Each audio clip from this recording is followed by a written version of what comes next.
తిరుమల శ్రీనివాసుని ఆలయంలో ప్రసాదాల తయారీలో కల్తీ నెయ్యి వినియోగం ఎంతటి చర్చకు దారి తీసిందో తెలిసిందే. కోట్లాది మంది భక్తుల మనోభావాలపై ఆ ప్రభావం పడింది. ఈ అపవిత్రత నుంచి బయటకు రావడానికి శ్రీవారి ఆలయంలో శాంతి హోమం నిర్వహించారు. మరి మిగిలిన టీటీడీ ఆలయాల పరిస్థితి ఏమిటి? పవిత్రోత్సవాల కారణంగా అది శుద్ధి అయింది. మరి భవిష్యత్తులో ఇలా జరగకుండా ఏం చేయనుంది?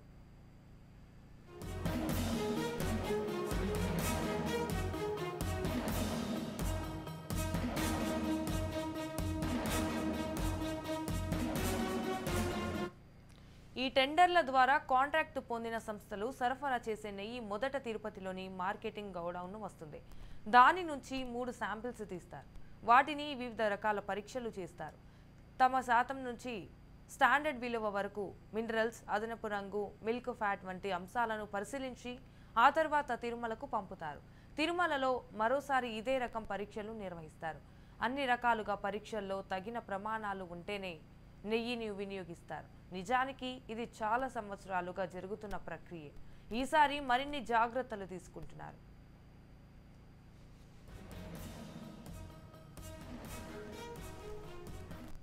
తిరుమలలో అన్న ప్రసాదాలలో వినియోగించే సరుకులను పరీక్షలు చేయడానికి టీటీడీ చర్యలు తీసుకుంది. ఇప్పుడు జరిగిన తప్పిదాలు తిరిగి పునరావృతం కాకుండా ఉండాలని ల్యాబ్ల ఏర్పాటుకు శ్రీకారం చుట్టింది. National dairy development board calf ల్యాబ్ను ఇక్కడ ఏర్పాటు చేయనున్నారు. ప్రతి నెయ్యి ట్యాంకర్లోని నమూనాలను అందులో పరీక్షలు నిర్వహిస్తారు. రిపోర్ట్ వచ్చిన తర్వాత మాత్రమే నెయ్యిని వాడతారు. 75 లక్షలతో అడల్ట్రేషన్ ల్యాబ్ జనవరిలోపు ఏర్పాటు చేశారు.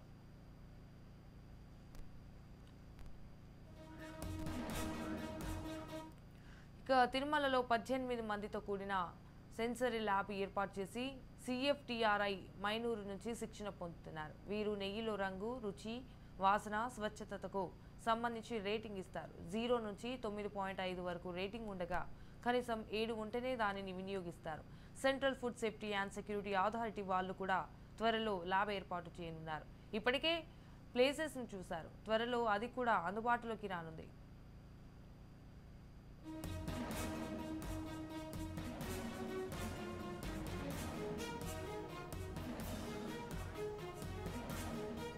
నెయ్యి పరీక్షలు అనేవి తిరుమలలో నిరంతరం జరిగేవి. కానీ అధికారుల నిర్లక్ష్యం కారణంగా అక్కడ సిబ్బంది కానీ సరైన పరికరాలు కానీ లేకుండా పోయాయి. ఈ కారణంగానే గోవిందుడు ప్రసాదానికి ఈ సమస్య వచ్చింది. అందుకే ఆ సమస్య లేకుండా చర్యలకు ఉపక్రమించింది టీటీడీ. అయితే తిరుమలకు వచ్చే నెయ్యిని తిరుచానూరులోనూ వినియోగిస్తారు. తిరుపతిలో జూలై నెలలో జరిగిన అపచారాన్ని ఆగస్టు నెలలో జరిగిన పవిత్రోత్సవాలతో దోషం తొలగిందని టీటీడీ అధికారులు, అర్చకులు తెలియజేశారు. అదే నెయ్యిని తిరుచానూరు శ్రీ పద్మావతి అమ్మవారి ఆలయంలో కూడా వినియోగించారు. అక్కడ కూడా ఈ నెల 16 నుంచి 3 రోజుల పాటు 18వ తేదీ వరకు పవిత్రోత్సవాలు శాస్త్రోక్తంగా నిర్వహించారు. రైట్, ఇక ఇదే అంశానికి సంబంధించి మరిన్ని డీటెయిల్స్ మా ప్రతినిధి మహేష్ ఫోన్ ఇన్ ద్వారా అందిస్తారు. మహేష్, తిరుమల కల్తీ నెయ్యి వినియోగంపై దేశవ్యాప్తంగా కూడా చర్చ నెలకొంది. ఏదైతే కోట్లాది మంది భక్తుల మనోభావాలపై దుష్ప్రచారం తిరిగిన నేపథ్యంలో కూడా భక్తులు ఏమాత్రం కూడా అసహనం చెందకుండా కూడా టీటీడీ ఇవాళ కూడా సంప్రోక్షణ మరియు శాంతి హోమంతో పాటు కూడా ముగిసిందని చెప్పుకోవచ్చు. మరొక దేశవ్యాప్తంగా కూడా ఇది చాలా భక్తులకు మనోభావాలు దెబ్బతీసే విధంగా కూడా చాలా మంది భక్తుల్లో కూడా హిందూ దేవాలయాలకు సంబంధించి కూడా మనం ప్రసాదాలు స్వీకరించేటప్పుడు కూడా ఇది కల్తీ నెయ్య, మంచి నెయ్య, దీంట్లో ప్రసాదాలు వినియోగించిన నెయ్యికి సంబంధించి కూడా దేశవ్యాప్తంగా ప్రపంచం కూడా చర్చ జరుగుతుంది. మరొక టీటీడీలో ఉన్న ధార్మిక సంస్థ అతి పెద్దదని చెప్పుకోవచ్చు.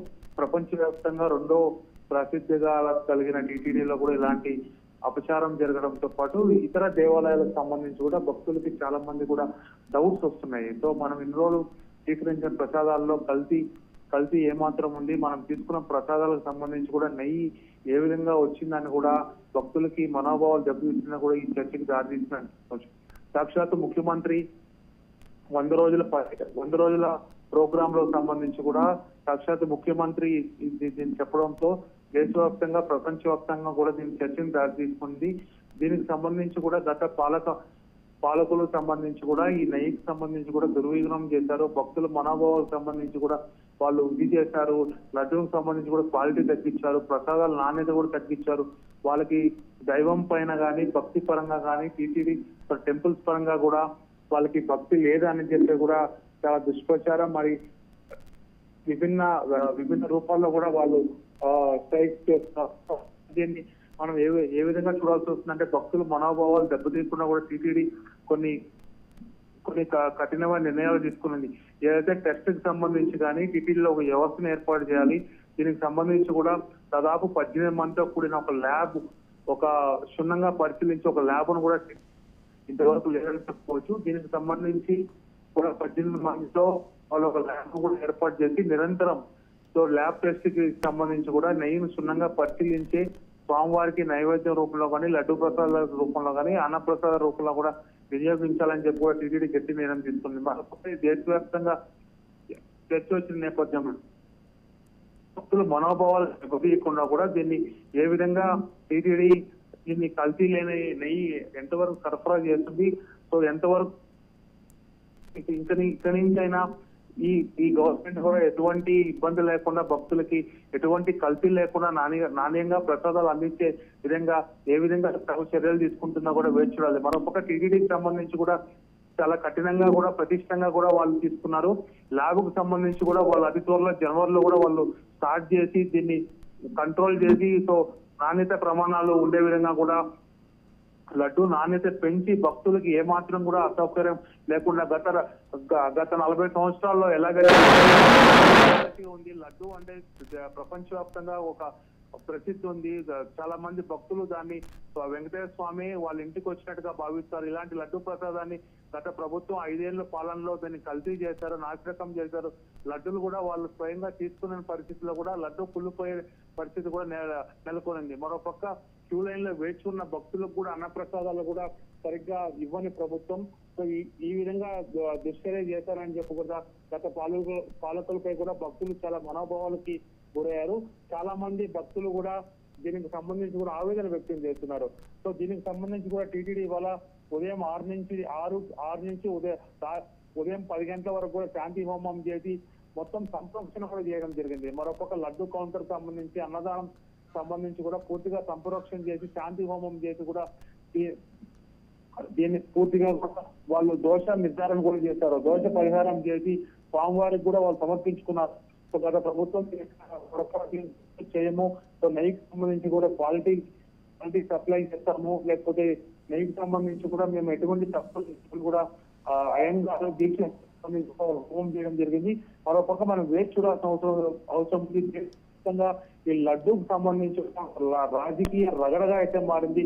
దేశవ్యాప్తంగా ఉన్న ఆలయాల్లో కూడా ఇప్పుడు ప్రధానంగా చర్చ జరుగుతోంది. లడ్డూలు వర్సెస్ నెయ్యి అన్నట్టుగా కూడా భక్తులు డిస్కషన్ చేసుకున్నారు. ప్రతి ఇంట్లో కూడా ఇది చర్చను దావదీస్తుందని చెప్పుకోవచ్చు. ఏదైతే ప్రసాదాల్లోనే కల్తీ నేపథ్యంలో ఇతర ఆలయాల్లో కూడా టీటీడీలో ఉన్న వ్యవస్థ ఇంత కఠినంగా ఉన్నప్పుడు కూడా అలాంటి వ్యవస్థలోనే కల్తీ జరిగినప్పటికీ చిన్న దేవాలయాల్లో కూడా కల్తీ ఉంటుందా లేదా అనేది కూడా భక్తులు చాలా ఆవేదన గురి చేస్తున్నారు.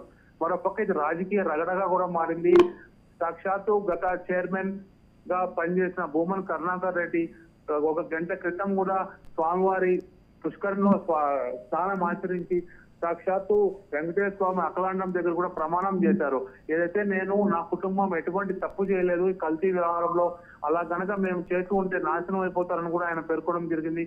దీనికి సంబంధించి కూడా ఆయన ప్రెస్ మీట్ కూడా చెప్పారు. మేము ఎట్టి పరిస్థితుల్లోనే నేను మా కుటుంబం మా పాత గవర్నమెంట్ వైఎస్ఆర్సీపీ గవర్నమెంట్ మా జగన్మోహన్ రెడ్డి మాజీ ముఖ్యమంత్రి ఎటువంటి తప్పు చేయలేదు, మేము ఎటువంటి కల్తీ చేయలేదని కూడా ఆయన సాక్షాత్తు వెంకటేశ్వర ముందర అఖలాండం వద్ద కూడా ఆయన కర్పూరం వెలిగించి ఆయన కూడా ప్రమాణం చేశారు. మరోపక్క ఇది పరస్పరం రాజకీయ దాడి లాగే మనం అనుకోవచ్చు. ఎందుకంటే వాళ్ళు పైన ఎటువంటి ప్రపంచంలో ఎప్పుడు చేయని ప్రమాణాలుగా వాళ్ళు ఇప్పుడు స్టార్ట్ చేశారని చెప్పుకోవచ్చు. మరొక టీడీపీ కూడా డిమాండ్ చేస్తుంది. ఇలాంటి ఆచారాలు తిరుమలలో ఎప్పుడు లేవు, మీరు ఎలాగ చేస్తారు, పైన ప్రమాణాలు అనే కాన్సెప్ట్ కొత్తగా మీరు తీసుకొని వస్తున్నారు, మీరు అపవిత్రం చేశారు, ఏదైతే శాంతి హోమం చేసి మొత్తానికి ఇటు తిరుమలలో ఇకపై లడ్డు ఇష్యూ ఎంత వరకు నడుస్తుంది అంటారు?